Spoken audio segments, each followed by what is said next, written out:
로마서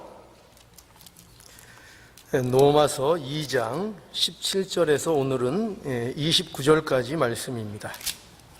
오늘은 이 말씀 안에서 우리가 무엇을 중점적으로 좀 볼 건가 하면은요, 하나님이 원하시는 신앙의 실체가 무엇인지를 좀 알아보려고 합니다. 과연 신앙의 실체가 뭐냐? 과연 유대인들은 무엇을 놓치고 있기에 그들이 하나님의 진노 아래서 벗어날 수 없는 그런 판결을 받고 있느냐 하는 때에 우리는 그것을 통해서 하나님이 원하시는 신앙의 실체를 우리가 알아보려고 합니다. 자, 오늘 본문을 보면은요, 바울이 유대인들이 그들이 알고 그들이 주장하는 것과 그리고 그들이 만들어내는 현실을 이제 대조해서 보여줍니다. 오늘 본문이 그런 것들로 구성되어 있어요. 그래서 오늘 본문 자 보세요. 17절에서 우선 20절을 보면은 이렇게 되어 있습니다. 자, 본문을 한번 보시죠. 17절, 유대인이라 칭하는 내가 율법을 의지하여 하나님을 자랑하며 율법의 교훈을 받아 하나님의 뜻을 알고 지극히 선한 것을 좋게 여기며 내가 율법에 있는 지식과 진리의 규모를 가진 자로서 소경의 길을 인도하는 자요, 어두움에 있는 자의 빛이요, 어리석은 자의 훈도요, 어린아이의 성생이라고 스스로 믿으니. 자, 보세요. 무엇을 얘기하고 있죠? 그들은 율법을 굉장히 그들의 자랑거리로 가지고 있습니다. 그리고 그 율법을 통해서 그들이 무엇을 주장하고 말하고 있는가 하면은 우리는 하나님에 대해서 누구보다도 잘한다는 거예요. 그래서 그들은 보세요, 하나님을 자랑하고 있어요. 율법을 의지해서 그들이 하는 게 뭐냐면 하나님을 자랑하고 있고, 또 그들은 율법의 교훈을 받아서 하나님의 뜻을 알고 지극히 선한 것을 좋아한다, 이렇게 설명하고 있는 것을 보게 돼요. 그뿐만 아니라 이 율법을 의지해서 자기 자신들에 대해서 자기 자신들은 남들을 가르칠 만한 자리에 있다고 자신 있게 주장을 합니다. 그래서 어떤 식으로 주장을 한가 하면은 내가 율법 있는 지식과 진리의 규모를 가진 자로서 소경의 길을 인도하는 자요, 그죠? 인도하는 자요, 어둠에 있는 자의 빛이요, 그리고 어리석은 자의 훈도요, 어린아이의 성생이라. 그렇게 어떻게 생각한다고? 스스로를 그렇게 생각하고 있다는 거예요. 그렇게 주장하고 있다는 것입니다.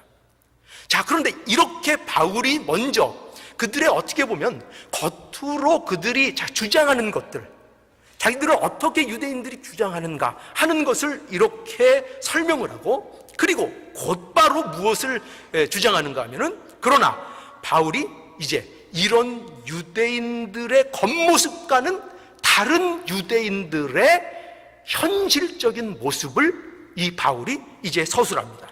자, 그래서 21절부터 보면 어떻게 서술되어 있는가 하면은, 그러면 다른 사람을 가르치는 내가 내 자신을 가르치지 아니하느냐? 도적질 말라 반포하는 내가 도적질하느냐? 간음하지 말라 말하는 내가 간음하느냐? 우상을 가증히 여기는 내가 신사의 물건을 도적질하느냐? 율법을 자랑하는 내가 율법을 범함으로 하나님을 욕되게 하느냐? 기록된 바와 같이 하나님의 이름이 너희로 인하여 이방인 중에서 모독을 받는도다. 자, 이 말씀은 유대인들이 모두 이런 죄를 표면적으로 졌다는 얘기를 하고 있는 게 아니에요. 그렇죠? 유대인들이 다 이런 죄를 표면적으로 간음도 하고 우상도 섬기고 그런 건 아니에요. 그렇죠? 얼마나 유대인들 중에 그 모습으로 경건한 모습을 가지고 있는 사람들이 얼마나 많습니까?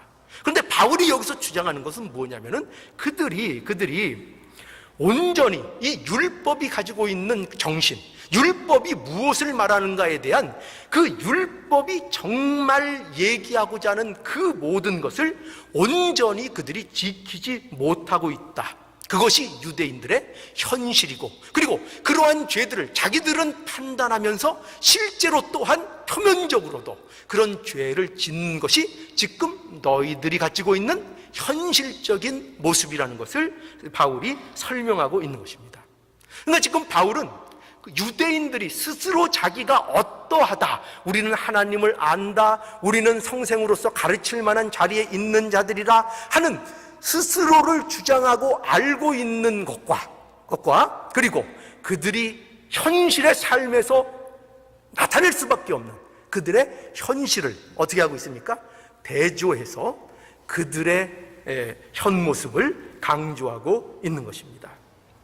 여러분, 이러한 대조를 통해서 우리에게 확인시켜 주는 것이 무엇인가 하면 바로 이거죠. 뭐냐면 유대인들이 하나님에 대해서 알고 주장하는 것이 그들의 실체를 보여주고 있는 것이 아니라는 것입니다. 그들의 실체를 보여주는 것이 아니고 유대인들이 보여주는 바로 그 현실이 유대인의 실체를 보여주고 있노라고 얘기하고 있는 것입니다. 그러한 맥락에서 바울은 율법을 온전히 행해야 할례가 유익한 것이라고 얘기하고 있고, 그런 의미에서 표면적 유대인이 아니고 이면적 유대인이라고 말하고 있는 것을 보게 되는 거예요. 그래서 여기에서 율법을 행하는 것, 할례를 마음에 받아야 한다는 것, 이런 것들은 다 무엇을 얘기하는 거냐면은 이런 주장들이 전부 다 그가 어떤 실체를 가지고 있는가, 그들이 어떤 실체를 가지고 있는가를 강조하는 말로서 등장하고 있는 것입니다. 자, 이제부터 잘 들으세요. 제가 이렇게 본문은 이렇게 설명을 드렸습니다. 그런데 이러한 바울의 얘기는요, 우리가 언뜻 들으면 어떻게 느껴지는가 하면은 마치 이런 교훈 같아요. 뭐냐면 언행일치를 요구하는 것 같아요. 그런 거 느껴지지 않습니까? 말과 행동이 같아야 한다는 말을 가르치시나 보다, 그렇게 여러분들이 생각할 수 있어요. 거의 여러분들 10중 8구는 지금까지 그렇게 생각을 하셨을 거예요. 그런데 이 말씀은 그런 뜻으로 하는 말씀이 아닙니다. 아니고 어떤 말씀으로 하는 것인가 하면은 바로 이런 뜻이에요. 잘 들어보세요. 유대인들, 너희가 하나님을 알고 우리는 남을 가르칠 수 있다고 스스로 주장한다고 해서, 심지어 너희들이 율법을 실제로 지키는 그런 모습을 가지고 있다고 해서 하나님의 진노를 너희들이 피할 것이라는 그 생각에서 벗어나라 이거예요. 그 생각에서 벗어나라. 너희가 안다고 하는 것, 너희가 하나님을 섬긴다고 한다는 것이 사실이라면 너희가 지금 주장하고 있는, 너희 유대인들이 주장하고 있는 하나님을 안다는 것, 그리고 너희들이 그렇게 가르칠 만한 그런 자리에 있다는 것이 만약에 사실이라면 그 하나님에 대해서 안다는 것에 대한 사실이 너희의 내면화가 되어서, 너희의 중심에 내면화가 되어서 그 내면화된 그 실체가 너희의 삶 속에서 드러나야 하는 것이다. 이렇게 지금 바울이 얘기하고 있는 거예요. 그러니까 이건 단순히 무슨 행하고 안 행하고 말을 뱉었으면 그 말을 지키라, 이 정도의 얘기를 하는 것이 아니고, 그들이 알고 주장하고 말하고 있는 것에 대한 것이 진실하기 위해서는 너희들이 갖고 있는 그 실체가 무엇인지를 확인해서 그 실체 속에서 나오는 그 결과물들을 보여야 한다. 이렇게 주장하고 있는 것입니다. 자, 여러분 그 생각을 하셔야 됩니다. 지금 이제 이 설교를 들으시다 보면은 생각을 멈추시는 분들이 있어요. 그러면 안 돼요. 설교는 그냥 아무 때나 그냥 이렇게 축복합니다 하면 아멘 이렇게 들으라는 게 설교가 아니고, 설교를 들으실 때는 머리를 가지고 생각을 하셔야 돼요. 그러니까 생각의 끈을 놓치면 여러분들이 안 돼요. 자, 생각을 하세요. 생각을 하고 생각을 멈추지 마시고, 자, 잘 이해하시기 바랍니다. 자, 만일 누군가가 나는 사과나무라고 주장을 한다 이거예요. 그렇죠? 내가 사과나무다 이렇게 주장을 한다면, 그가 주장한다고 해서 사과나무가 되는 게 아니에요. 주장한다고 사과나무가 되는 것이 아니라 그가 사과를 맺어야 그가 사과나무인 거예요. 내가 아무리 나는 사과나무야 아무리 주장해도 그로부터 사과가 맺혀지지 않고 엉뚱한 게 열리면 그거는 사과나무라고 말할 수 없어요. 그러니까 자기를 사과나무라고 아무리 주장해도 사과가 아닌 엉뚱한 것이 그 가지에서 나타나면 그 주장은 비웃음거리밖에 안 되는 겁니다. 그렇죠? 이방인에게 유대인들이 모독을 당하는 거예요. 하나님의 이름을 모독당하게 하는 거예요. 사과나무의 열매인 사과는 그 나무가 사과나무라는 그 실체를 드러내는 사과인 거예요. 그렇죠? 그래서 사과라는 열매가 중요한 것입니다. 자, 여러분 예레미야 7장으로 한번 가보죠. 예레미야 7장 1절로 4절입니다. 자, 제설교의 특징은 처음에는 좀 어렵습니다. 이제 가다 보시면 풀려요. 예레미야 7장 1절로 4절입니다. 여호와께서 예레미야에게 말씀이 임하니라 가라사대 너는 여호와의 집 문에 서서 이 말을 선포하여 이르기를 여호와께 경배하러 이 문으로 들어가는 유다이나 다 여호와의 말씀을 들으라. 만군의 여호와 이스라엘의 하나님이 이같이 말씀하시되 너희의 길과 행위를 바르게 하라. 그리하면 내가 너희로 이곳에 거하게 하리라. 너희는 이것을 여호와의 전이라 여호와의 전이라 여호와의 전이라 하는 거짓말을 믿지 말라. 여러분 유대인의 삶에 있어서 그 삶의 중심이 뭐냐면은 성전이라고 얘기할 수 있어요. 그렇죠? 성전입니다. 그들의 신앙을 성전을 중심으로 신앙생활을 하고 그들의 신앙의 중심이라고 얘기할 수 있습니다. 그 유대인들에게 있어서 그래서 성전을 지어서 하나님께 드리는 것, 그것은 굉장히 중요한 거죠. 굉장히 신앙적인 중요한 행위고 신앙적으로 자랑거리입니다.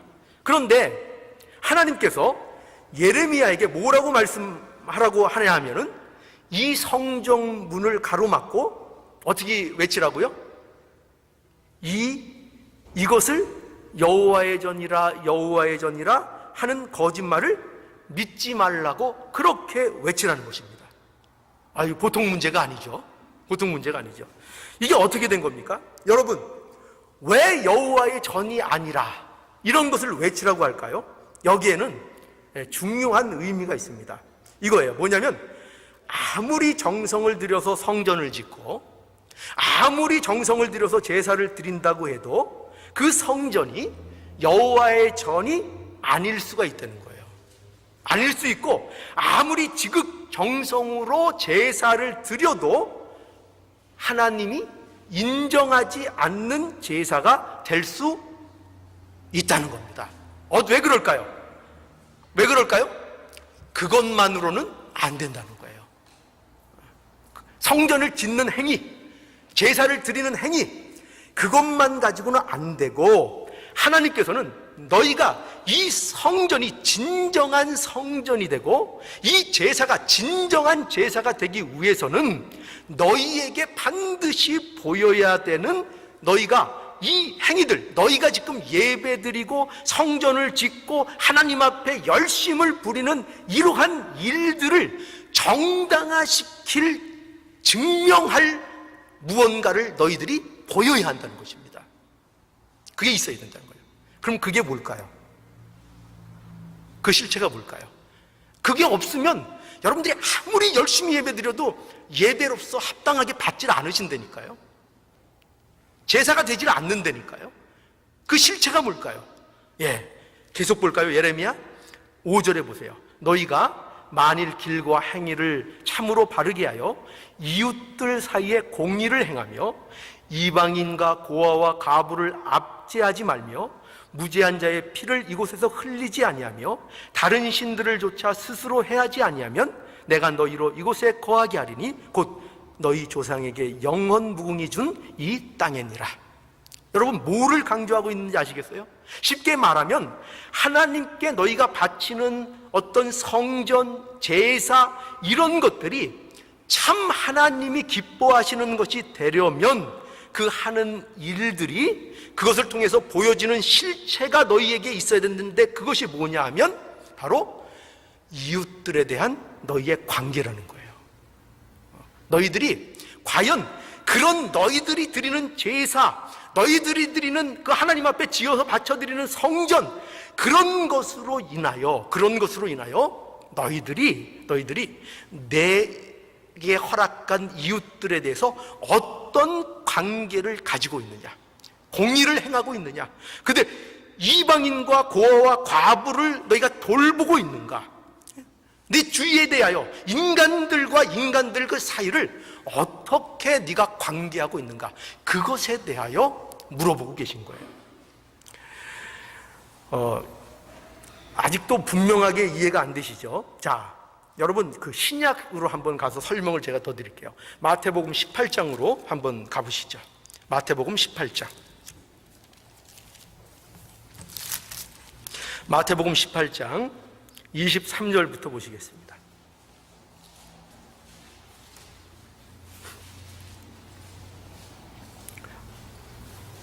자, 설명을 잘 따라오셔야 됩니다. 마태복음 18장 23절로 35절 제가 읽겠습니다. 그러므로 천국은 그 종들과 회개하러 하던 어떤 임금과 같으니 회개할 때에 1만 달란트 빚진 자 하나를 데려오매 갚을 것이 없는지라 주인이 명하여 그 몸과 처와 자식들과 모든 소유를 다 팔아 갚게 하라 한데 그 종이 엎드려 절하며 가로되 내게 참으소서 다 갚으리이다 하거늘 그 종의 주인이 불쌍히 여겨 놓아보내며 그 빚을 탕감하여 주었더니 그 종이 나가서 제게 100데나리온 빚진 동간 하나를 만나 붙들어 목을 잡고 가로되 빚을 갚으라 하매 그 동간이 엎드려 간구하여 가로되 나를 참아주소서 갚으리이다 하되 허락하지 아니하고 이에 가서 저가 빚을 갚도록 옥에 가두거늘 그 동간들이 이것을 보고 심히 민망하여 주인에게 가서 그 일을 다 고하니 이에 주인이 저를 불러다가 말하되 악한 종아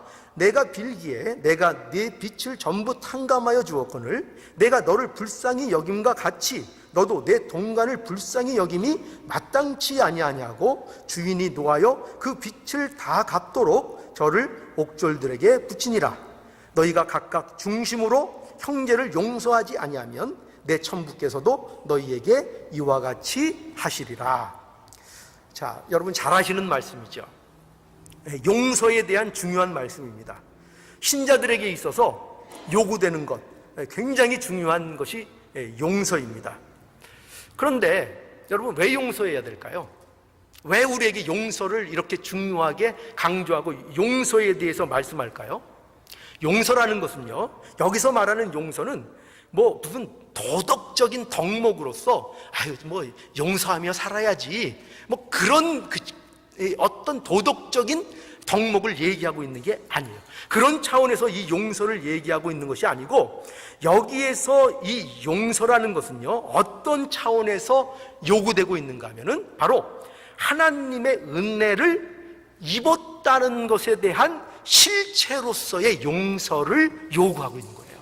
그러니까 이거는 세상 사람들이 뭐 내가 너 용서할게, 뭐 나 용서해줘 이런 얘기를 하는 게 아니고, 이런 얘기를 하는 거 아니고 하나님에게 그가 진정한 은혜를 입었는가, 그가 하나님을 아는가, 하나님의 자녀가 되었는가라는 그 하나님의 은혜를 입은 자가 나타내는 어떤 실체로서의 용서를 요구하고 있는 거예요.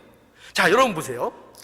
1만 달란트 빚진 자가 그 어마어마한 빚을 탕감받은 겁니다. 1만 달란트라는 그 액수는요, 이거는 뭐 우리가 금액으로 상상할 수 없는 그 금액이에요. 도무지 이것은 갚는다는 것이 불가능한 그런 금액을 얘기하는 거예요.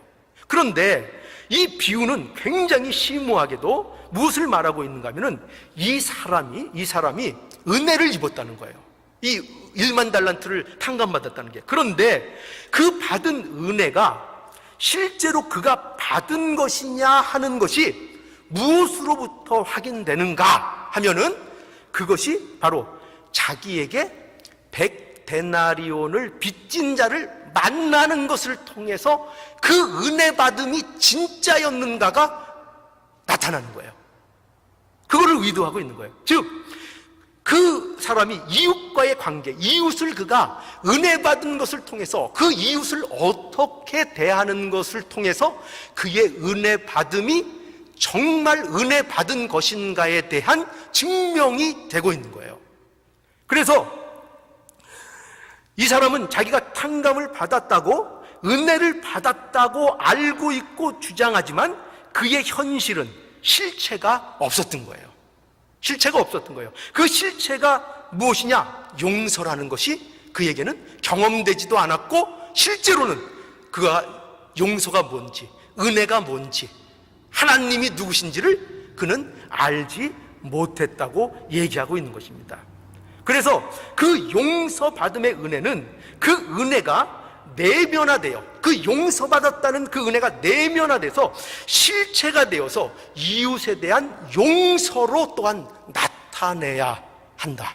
그것이 우리의 안에 실제화되어서 우리가 남을 정말 은혜를 받았으면, 그 은혜라는 것이 사실이라면 그 은혜 받음이 내 내면에서 녹아서 실제로 이웃에 대한 사랑, 이웃에 대한 용서, 이웃에 대한 참음으로 실제로 나와야 그가 정말 용서받은 것이 무엇인지를 아는 것이고, 하나님의 은혜를 입었다는 것이 무엇인지를 아는 것이다 라고 말씀하고 있는 거예요. 여러분 보세요. 여러분은 어떻습니까? 여러분은 어떻습니까? 자, 17절의 시작을 여러분 기억하시죠? 이렇게 시작한다는 것을 명심하십시오. 유대인이라 칭하는 네가. 그리고 이 말들을 바울이 하고 있는 거예요. 하나님께서 저와 여러분들에게 이렇게 지금 말씀하시는 겁니다. 진리를 안다고 한다는 너희가. 그렇죠? 그 음성을 들으셔야 돼요. 은혜를 받았다고 하는 너희가, 하나님의 용서를 받았다고 하는 너희가, 그래서 그렇게 받았다고 주장하는데 너희의 삶의 현실에서 보여주는 게 뭐냐 이거예요. 삶의 현실에서 보여주고 나타내고 있는 그것이 뭐냐, 이렇게 물어보고 있는 것입니다. 우리는 말씀을 많이 읽죠. 그렇죠? 우리 교인들, 우리 잘하고 있는 것 중에 하나가 뭐냐면 말씀을 사모하고 말씀을 많이들 읽고 있어요. 그리고 말씀을 많이 배우고 있습니다. 그리고 우리가 하나님을 믿고 섬긴다는 것을 우리가 무엇으로 표현하고 있습니까? 여러분들이 무엇으로 표현하고 있습니까? 네, 이렇게 주일날 나와서 예배를 열심히 드리고 있잖아요. 그죠? 주일날 안 빠지고 나와서 바쁜 일이 있어도 어떠한 일을 다 뒤로 밀어놓고 나와서 예배 열심히 드리고 있습니다. 목소리를 높여서 찬양도 드리고 있습니다. 그렇죠? 그리고 하나님 앞에 또 물질로도 봉사를 많이 하고 희생을 하고 있습니다. 11조도 열심히 내는 분들이 얼마나 많은지 몰라요. 헌금 열심히 내고 있습니다. 그래서 하나님이 이렇게 물으실 거예요. 그래서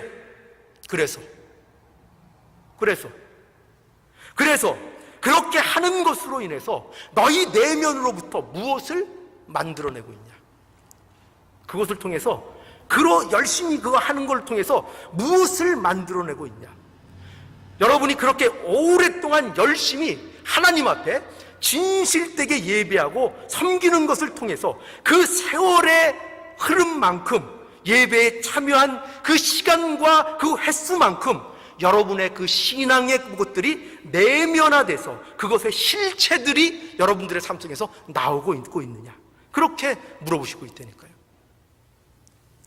그만큼 용서를 하고 있냐, 용서가 여러분 속에서 그 세월의 순간만큼, 그 세월의 횟수만큼, 여러분들이 예배에 참여한 그 횟수에 부족함이 없을 만큼 여러분들의 용서가 나오고 있어요? 원수를 사랑하는 것이 여러분들 가운데 나오고 있어요? 다른 사람들에 대해서 참는 것이 점점 자라나고 있어요?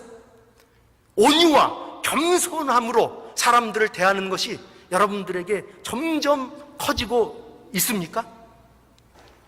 그걸 물어보신다는 거예요. 그래서 그렇게 예배 와서 주일날 한 번 안 빠지고, 그래 잘했다, 그거 못했다, 잘 지켰다, 새벽기도 열심히 했다, 찬송 열심히 했다, 11조 열심히 했다, 그래서 그것이 진짜라는 그 내면의 실체를 무엇으로 나에게 보이겠느냐? 뭐로 보이느냐? 이웃에 대한 배려가 있느냐? 겸손과 온유가 자라나고 있느냐? 그거로 우리에게 확인하고 물어보신다니까요. 여러분, 어떤 사람이 신앙생활을 열심히 하다가 죽어서 천국에 갔습니다. 이거는 이제 실제적인 게 아니고 제가 여러분들의 이해를 돕기 위해서 제가 이제 구상한 얘기입니다. 어떤 사람이 죽어서 천국에 갔어요. 예수님이 아주 반갑게 맞아주시는 거예요. 그러면서 예수님이 말씀하십니다. 야, 그래. 그동안 세상에서 믿음 지키고 사느라고 고생했다. 잘 왔다. 자, 그러면은 내가 세상에서 신앙생활할 때 그 신앙생활한 거 나한테 한번 보여줘라. 예수님이 그러시는 거예요. 그래서 이 사람이 이제 자신 있게 그동안 열심히 신앙생활한 거를 한 보따리를 갖다 놓고 예수님 앞에 이제 탁 풀어제치는 거예요. 풀어제치면서 예수님, 자, 보십시오. 제가 노력한 거 보면은 예수님 깜짝 놀랄걸요. 제가 주일 한 번 안 빠지고 얼마나 노력하고 잘 지켰는지 몰라요. 그리고 제가 정말 새벽기도 어려운 거 예수님 잘 아시죠? 제가 그 눈 비비면서 그 먼 거리에서도 계속 새벽기도 열심히 나갔어요. 어쩌다 한 번 진짜 급할 땐 빠졌어요. 그러나 최선을 내가 다했어요. 그리고 하나님께서 저에게 이 목청 좋은 거 주셔서 열심히 하나님을 또 찬양도 했어요. 열심히 했어요. 그리고 물질에 대해서도 하나님 앞에 섭섭하지 않게 제가 11조 열심히 했어요. 그렇게 이제 얘기한 거예요. 그것을 지켜보던 예수님께서 말씀하십니다. 그래, 야, 참 수고했다. 참 잘했다. 그러면 수고했는데, 그러면 아까 내가 얘기하지 않았냐? 신앙생활한 것 좀 한번 보자. 예수님이 그러신다니까요. 보자. 예수님, 무슨 말씀이세요? 제가 보여드렸잖아요. 지금까지 제가 보여드렸잖아요. 예수님 말씀하십니다. 아니, 그거 중요한 거 알아. 그거 중요한데, 그 중요한 것이고 반드시 너희에게 있어야 되는 것인데, 그것은 내가 원하는 실체가 아니야. 그것으로 인해서 너희에게 정말 주려고 하는 게 있어. 그것 좀 보여줘. 내가 그런 것들을 너희에게 왜 율법으로 요구하고 그걸 열심히 하라고 했는지 아니? 왜 하는지. 내가 사실은 이런 것들을 너희에게 만들기 위해서 줬어. 그걸 내가 지금 보여달란 얘기야. 뭐요? 네. 네가 정말 나를 알고 나를 그렇게 섬겼다면 그 증거로서 내가 한 이웃에 대한 사랑을 보여줘. 이웃에 대한 사랑. 내가 얼마나 용서했어. 용서하지 못할 사람을 내가 얼마나 용서했는지 그 용서를 나에게 보여줘. 온유와 겸손을 보여줘. 네가 세상에서 어떤 네 믿음으로 인하여 너의 어떤 양심, 어떤 믿음을 지키기 위해서 희생한 그 모든 너의 참고 오래 참은 그 내용들을, 그것을 보여줘. 내가 원하는 건 그거야. 여러분, 우리가 오해하고 있어요. 우리는 하나님이 정말 원하는 걸 뭔지를 오해하고 있어요. 만약에 우리가 드리는 어떤 종교적인 행위 자체가 하나님께서 원하시는 거라면 그럼 바리새인들은 흠잡을 게 없는 거예요. 그러나 그들은 그것을 열심히 했음에도 불구하고 그들은 그것으로 인해서 정말 그들에게 만들어져야 되는 실체, 그것이 내면화돼서 나와야 되는 실체들은 하나도 만들어내지 못했던 거예요. 이것이 인간의 현실이었던 것입니다. 이 자리에서 벗어나야 하는 것입니다. 성도 여러분, 저와 여러분들이 하나님께 은혜를 받았다는 사실, 하나님을 안다는 사실, 이 사실로 인하여 여러분이 지금 삶의 현실에서 무엇을 하고 있는지를 확인할 수 있어야 됩니다. 그 신앙, 그 믿음, 그것을 통해서 무엇을 만들어내고 있는지를 여러분들이 확인하셔야 된다니까요. 그래서 그 신앙이 여러분들에게 용서, 인내, 온유와 겸손, 사랑, 이런 열매를 만들어내고 있는가를 여러분들이 확인하셔야 되고, 그것으로 여러분들이 은혜 받은 자라는 것을 증명받아야 하는 거예요. 여러분, 용서하셔야 된다니까요. 용서 안 하면 여러분들이 죽어요. 용서해야 된다니까요. 여러분, 왜 하나님께서 진심으로, 우리가 왜 하나님께 진심으로 왜 매달리지 않는지 아세요? 왜 우리가 하나님 앞에 기도할 게 없는 줄 아세요? 여러분, 하나님 앞에 진심으로 지금 매달리고 계십니까? 여러분, 기도 잠깐 하면 기도할 게 없죠? 왜 그렇게 되는 줄 아세요? 쉬운 것만 가지고 신앙생활하기 때문이에요. 그 쉬운 게 뭘까요? 이거라니까요. 여러분, 세상에 믿는 사람들에게 이것처럼 쉬운 게 어디 있어요? 주일날 예배 참여하는 거 이것보다 쉬운 게 어디 있어요? 그렇죠? 찬송하는 거, 하나님의 찬양 드리는 거, 이것보다 믿는 자들에게 이것보다 쉬운 게 어디 있어요? 이 쉬운 것만 가지고 신앙생활을 하려니까 어려운 게 있어야죠. 하나님께 매달릴 게 있어야죠. 안 매달려요. 기도 하나님 앞에 울부짖을 게 있어야죠. 왜? 나와서 예배, 세상 하나님 믿기 쉬운 게 나와서 예배 드리는 건데, 참여하는 건데, 그죠? 찬송 드리는 거고, 새벽 기도가 어렵다고요? 여러분, 예배 드리고, 하나님 앞에 어떤 희생을 드리고, 찬송 드리고, 종교 행위를 갖는 거, 이런 거는요, 그야말로 믿는 자라면 기본. A예요. ABC의 A예요, A. 근데 그게 어렵다고요? 아니에요. 왜? 그게 쉬운 거예요. 왜 기도를 안 하느냐? 왜 하나님 앞에 전심으로 안 매달리느냐? 그게 신앙생활인 줄 알고 그것만 매달리라니까. 그러니까 뭐 어려울 게 없죠. 하나님 앞에 매달릴 게 없죠. 까짓것 예배 참여하면 되는 거고. 어려울 게 없죠. 그런데 정말 어려운 건 안 해요. 뭘 안 하죠? 용서를 안 해요. 죽었다 깨어나도 용서를 못 해요. 온유해지질 못해요. 참지를 못해요. 내 것을 희생하는 걸 못해요. 이 실체를 하나님은 원하는데, 그 실체는 돌아보지도 않아요. 그리고 여러분들이 하기 쉬운 것을 통해서 그 진짜 해야 되는 신앙생활을 다 때우려고만 해요. 그래서 그저 나와서 찬송하고 예배드리고 헌금 적당하게 드리는 거로 신앙생활을 한다고 위로하고 있어요. 서로 이만하면 됐죠. 진짜 원하는 게 뭔지를 도대체 모르는 거예요. 만일 우리가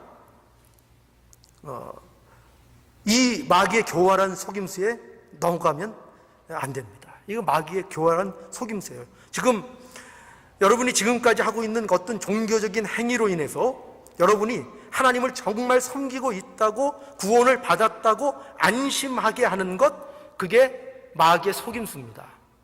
그 속임에 속지 말아요. 만일 그 종교 행위로 여러분들이 신앙생활이 멈추고 있다면 그것은 심각한 겁니다. 반드시 은혜를 입은 자는 그 은혜로 인해서 은혜 받은 실체가, 그 은혜가 진짜라는 것이 아까 얘기한 이런 용서, 참음, 견딤, 온유, 이런 거로 반드시 그들의 삶 속에서 변화된 것으로 증명이 되어야 하는 거예요. 증명이 돼야 되는 거예요. 자, 부탁드립니다. 부디 저와 여러분의 삶의 현실에서 여러분이 하나님을 아는 것과 하나님을 믿는다고 주장하는 그 모든 사실이 여러분의 삶의 현실에서 증명되길 원합니다. 무엇으로요? 용서로요, 화해로요, 인내로요, 사랑으로요, 겸손으로요, 여러분들의 그 가진 은혜가 진짜라는 것을 증명하시기를 원합니다. 그 삶이 여러분들의 삶이 되셔서 여러분들이 하나님 앞에 큰 은혜와 축복을 누리는 저와 모두가 되기를 간절히 원합니다.